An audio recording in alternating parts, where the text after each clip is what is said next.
చిత్రపురి కాలనీలో అనుమతులకు మించి నిర్మిస్తున్న 7 విల్లాలను మణికొండ మున్సిపాలిటీ అధికారులు మంగళవారం కూల్చివేసేందుకు శ్రీకారం చుట్టారు.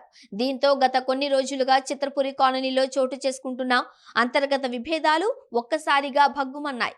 గుట్టు చప్పుడు కాకుండా నిర్మిస్తున్న అక్రమ విల్లాలపై స్థానికులు కొంతమంది టౌన్ ప్లానింగ్ అధికారులకు ఫిర్యాదు చేశారు.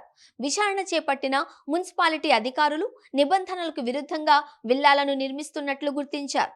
చిత్రపురి కాలనీలో 220 విల్లాల నిర్మాణం కోసం అనుమతులు పొందిన ఆ సొసైటీ సభ్యులు అందుకు భిన్నంగా 7 విల్లాలను అక్రమంగా నిర్మిస్తున్నారు. ఇవన్నీ మాస్టర్ ప్లాన్ రోడ్డులోనే నిర్మించినట్లు అధికారులు తెలిపారు.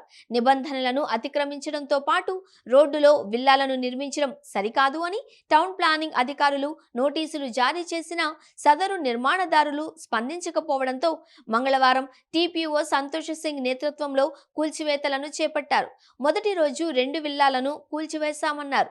నిబంధనలు ఉల్లంఘించిన వారు ఎవరైనా సరే చర్యలు తప్పవు అని టౌన్ ప్లానింగ్ అధికారి సంతోష్ సింగ్ తెలిపారు.